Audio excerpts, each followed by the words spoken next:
Marcus Helton. Welcome back to another episode of DMVElite Live here on DMVSTREAM.COM. Let's get ready to get started. This is our fifth episode. DMVSTREAM.COM promotes and broadcasts pro, amateur, college, high school, AU, and youth games in DC, Maryland, and Virginia live to televisions, computers, and mobile devices like apps, iPhones, Androids, and more. You can find out more at DMVStream.com. My guest today is going to be Edgar Walker of MarylandHoops.net. We're going to discuss the Maryland Public State playoffs as well as some WCAC action. We were both there out at Gallaudet last night. But first, a few notes from the past week. All WCAC teams came out. Gonzaga's Chris Jenkins repeated as Player of the Year, and Coach Steve Turner was named Coach of the Year after guiding the team to an undefeated regular season. And we'll get to what happened in the playoffs a little bit later. Deadspin published an update on the Junior 2 situation, so check that out at deadspin.com. It includes an explanation of why he was left off of the WCAC teams. St. Maria Goretti's Martin Gebbin was named Baltimore Catholic League Player of the Year. Let me see. We've got some other stuff that happened this past week. Eleanor Roosevelt won the PG County Championship on Wednesday on a buzzer-beating dunk by Malachi Alexander, who's going to Holy Cross. The Gwynn Park girls won. They beat Eleanor Roosevelt in the girls' title game. The Annapolis boys won the Anne Arundel County Championship by upsetting Arundel. Middleburg Academy beat Benedictine last night to win the 57th annual Sleepy Thompson tournament down at St. Stephen's and St. Agnes. McLean School beat Grace Brethren Clinton last night to win the Potomac Valley Athletic Conference championship. As for today, there's a couple games going on. Obviously, the WCAC semifinals over at American. You've got two good games going on over there. You've got St. John's versus Bishop Ireton, a surprise semifinal team. And you've also got O'Connell versus Paul VI. And that game's a rivalry anyway, but you know it's going to go up another level tonight.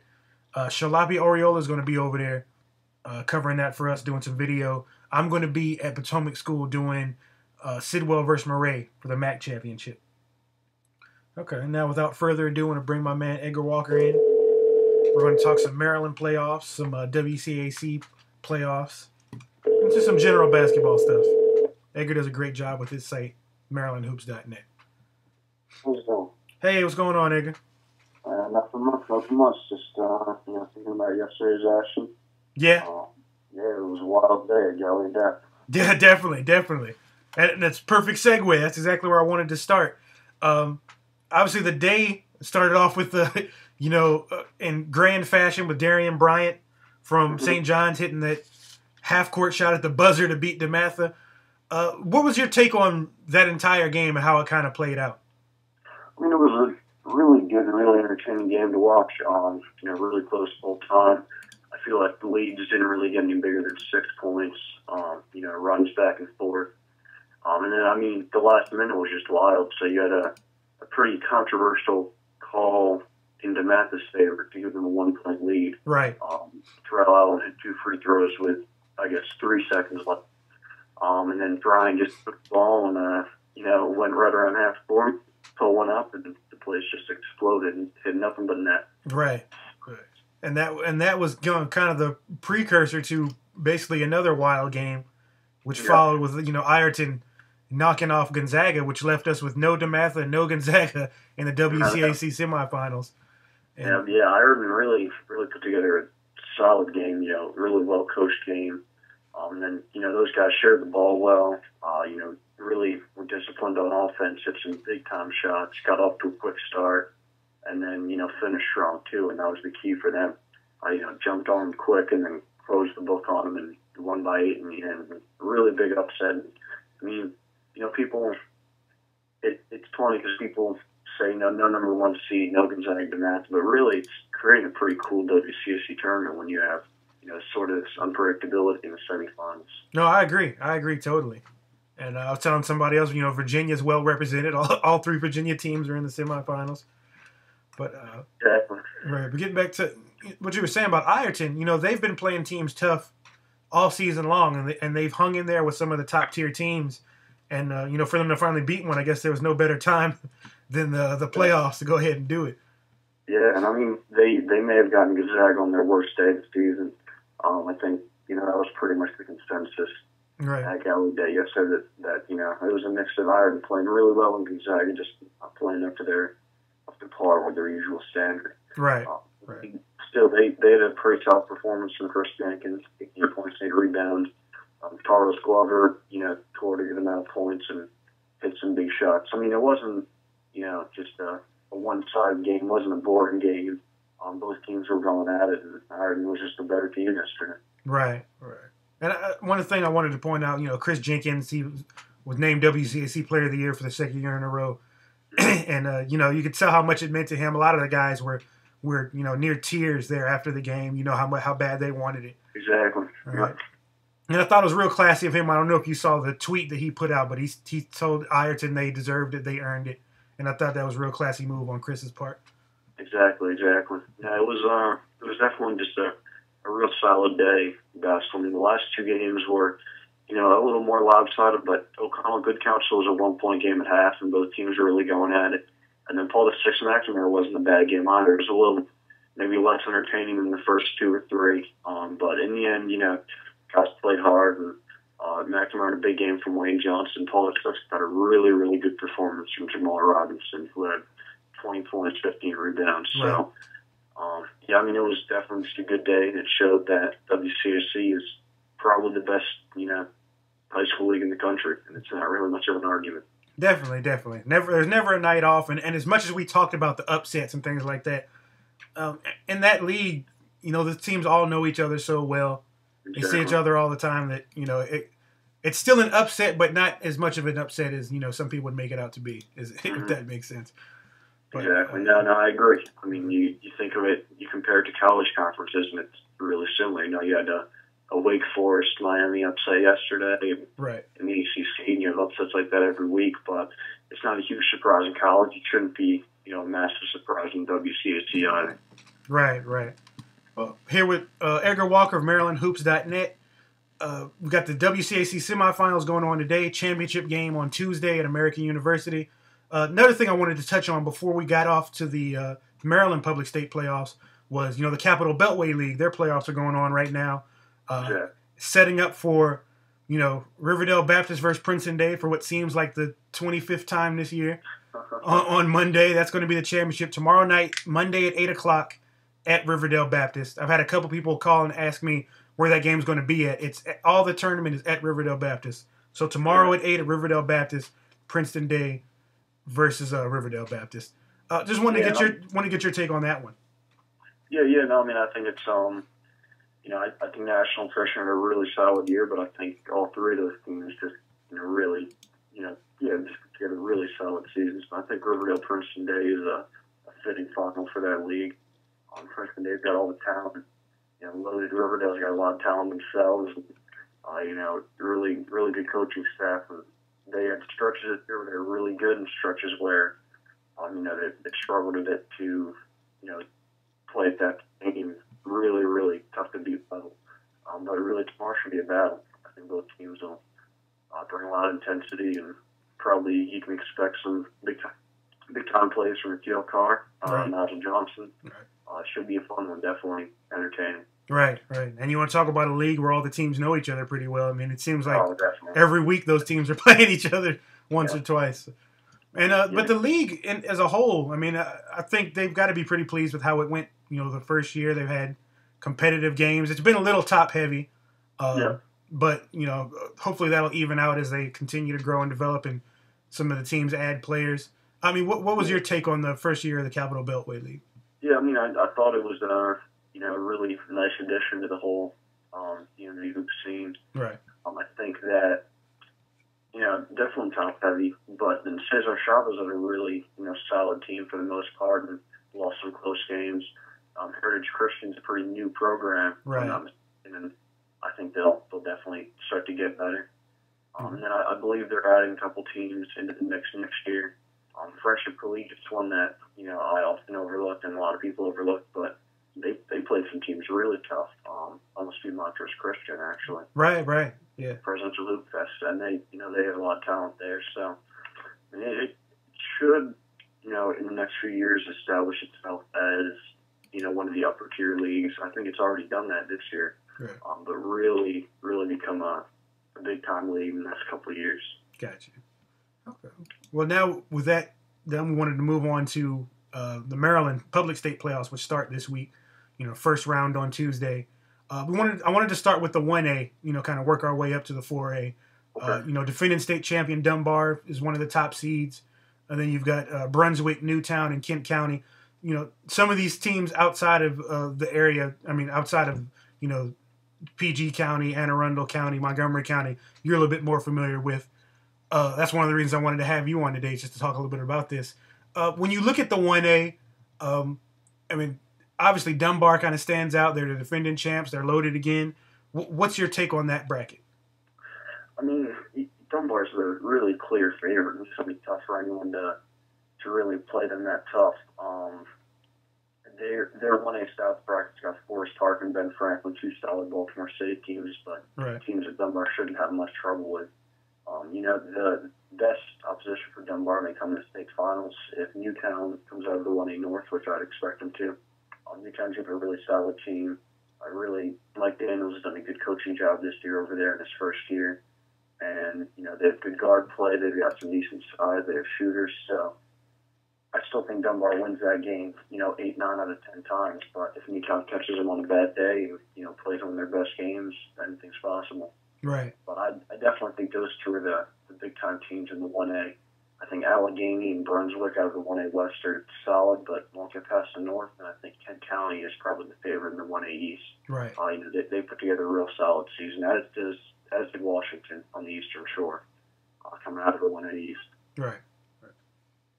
Okay. Well, 1A, going to the 2A, the defending champion, the 2A, Lake Clifton, they're the 7 seed in the North. I know they lost a lot of pieces off that team last year. But your top seeds there are Oakland Mills, which is undefeated, the only unbeaten team in the state.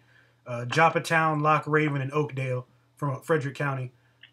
What's your thoughts on the 2A? I mean, is it kind of Oakland Mills to lose? I mean, people are saying that. I'm still not sold. I don't think they've played the type of opposition, the level of opposition that a team equipped to make a deep run would. I think Howard County was a bit down this year. 22-0 is very impressive, regardless. But I think they still need to prove to some people that they can beat these PG County teams, these Baltimore City teams. So, I mean, they definitely have the pieces. They've got some good talent. I just want them to really show that they can beat those teams. So, a key game for Oakland Mills is going to be the second round, probably against Flynn Park if right. Flynn Park past McDonough. Right. Oakland Mills will have them at home, obviously, but Flynn Park's talented team coming out of a tough PG County league. I think if Oakland Mills can win that and show people that they're really, a tough team to beat, then they'd be equipped to make a good run in the 2A. Gotcha. I still think the 2A North is whoever comes out of there is probably the favorite for state champion. I think Edmondson is really, really solid out of Baltimore City. Right. They have, really good guards, solid size, and two 6'6" and a 6'8" down low. I think Randallstown is really talented and could put a little run together. I mean, the 2A North is pretty solid every year, and this year's no exception. Definitely. Yeah, it's looking pretty loaded just looking at the bracket. Yeah, and then, I mean, Oakdale's really good out of the 2A West. They put together a really good season. And then 2A East, Joppatown's had a good year, but plays in a fairly weak division. Edgewood and Patterson Mill is a really intriguing first-round game in the 2A East. And then Wacomico and Eastern, obviously the big dogs on the Eastern Shore. They both, have the pieces to make the Comcast and maybe challenge that 2A South win. Right. Okay. Well, moving on to the 3A, you've got, Patterson's the defending champion. Obviously, we know they lost the Keel Car, and, a huge loss for them. So, your top seeds in the 3A, you've got Milford, Mill, Tuscarora, Potomac, and J.M. Bennett. Potomac is a team I've seen, I can probably, double-digit times this season. Yeah. I know how tough they are with that backcourt, especially. Who are some of the other teams people need to watch for in the 2A? I mean, in the 3A.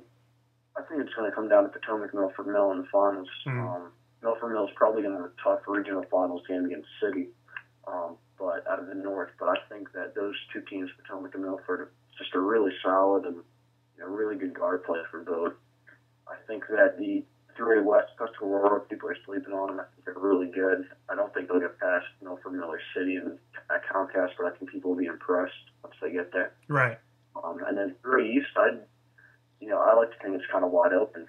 Jay and Ben and I saw them, and they're led by a really, really good guard named Corey Holden, who's a big-time sleeper, going to have a big summer in Baltimore Elite. But then, River Hill's the number 2 seed, and they had Goodyear and Howard County. Centennial's the 7, and they kind of had a down year, but they lost a lot of close games. They have some seniors who've been to Comcast. I think they're the dark horse as a 7th seed to make a run all the way to the state Final Four. Right. Okay. And then moving on to the 4A, which is competitive as always. I've gone back and forth all season long on who I thought my favorite would be. I started with Magruder, and I went to North Point, and I thought about Roosevelt at times. Those teams are all number 1 seeds, and then Westminster is the 4th number 1 seed. When you look at that, I mean, do you think it's going to be 4 number 1 seeds, or are there some other teams lurking you think that might end up in the semis? I mean, it's tough. You got to think North Point's going to come out of the East. Mm-hmm. You got to think Magruder's going to come out of the West, and then Roosevelt should come out of the South if they stay focused and put together a really solid game against all these teams like they've done all season. Yeah. Really impressive season for Roosevelt. And then the 4A North is just wide open. I think it's not as top heavy as the other 3 regions in the 4A. Poly's probably the most talented team, but then you have Westminster's got a lot of size and put together a good year in Carroll County. Kenwood put together a good year in Baltimore County and has a lot of size too. St. Branch, one of the best in Montgomery this year, and Delaney, one of the best in Baltimore County this year. Then you have Sherwood and Springbrook kind of, hiding in the ponds a little bit, threatening to make a run. So the North is wide open.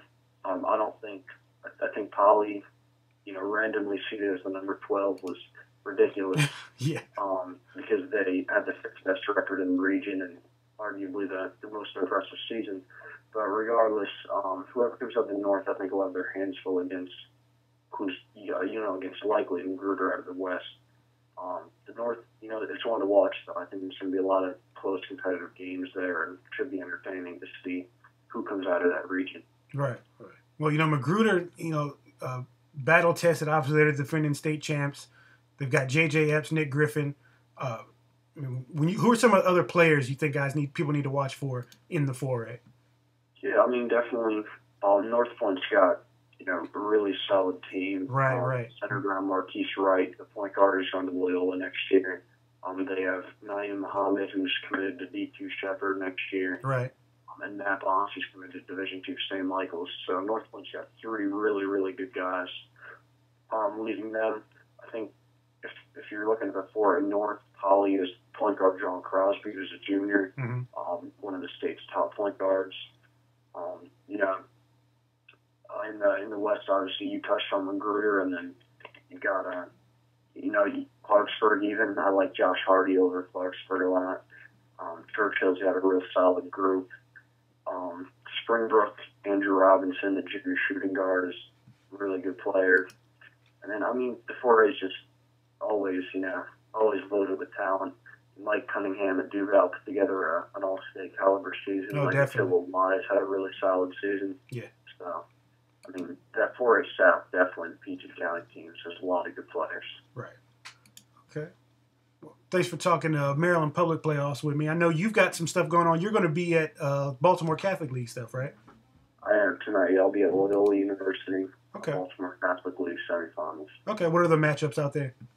Yeah, it's Archbishop Spalding versus Mount Carmel. In the first one, Mount Carmel actually pulled off a really big-time upset on Thursday night over number 1 St. Francis. Right.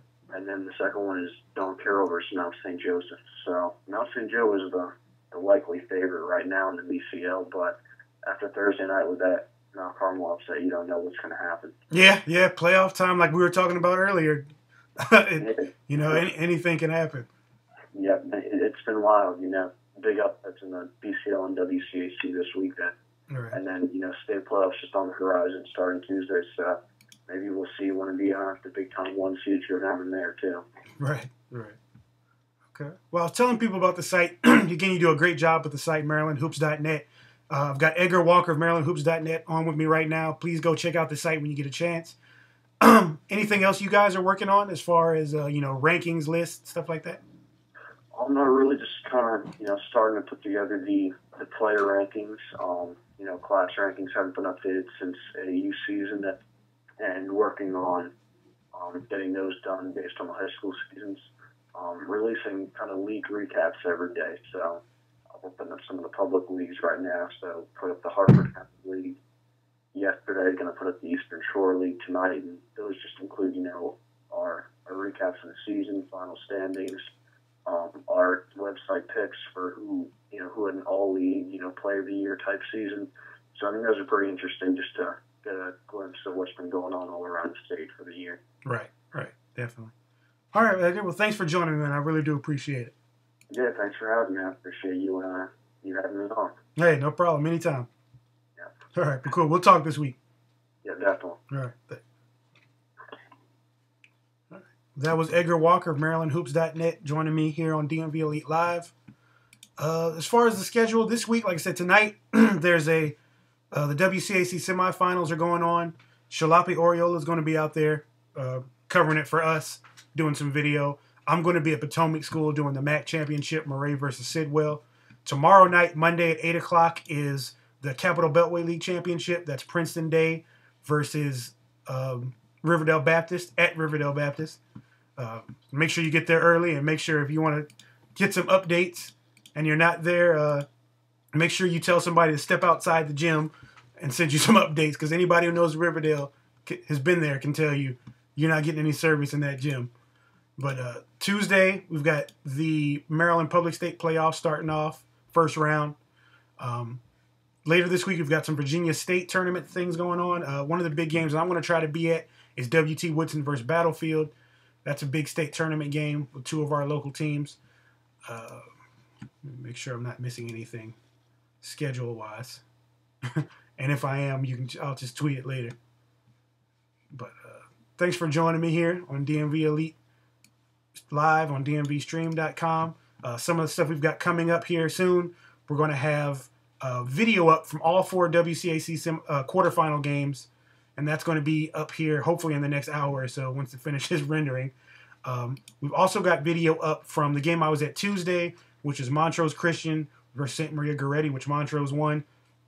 And I'm also going to have within the next day or two a behind-the-scenes video of Montrose Christian's senior night, that same night against Goretti.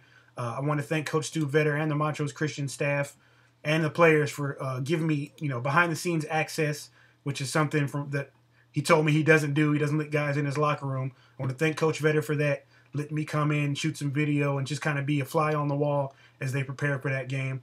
I think the video is going to turn out really, really nice. It should be done here in the next day or two once I cut it down a little bit. It's about a half hour long now. If I can get it down to 20 minutes, 25 minutes, I'll be happy. That's it for video right now. Like I said, we're going to have a whole lot more going on this week. Just follow me on Twitter at Marcus Helton. Stay tuned. Follow my man Eric Larson at eLarsonDMV. You can follow Jalopy Oriola at Lape, Lape 14. And we're going to be doing video, all kinds of analysis, stories and previews and things going on this week. So stay tuned to DMVElite.com. All right. Thanks a lot for joining me. Talk to you guys next week.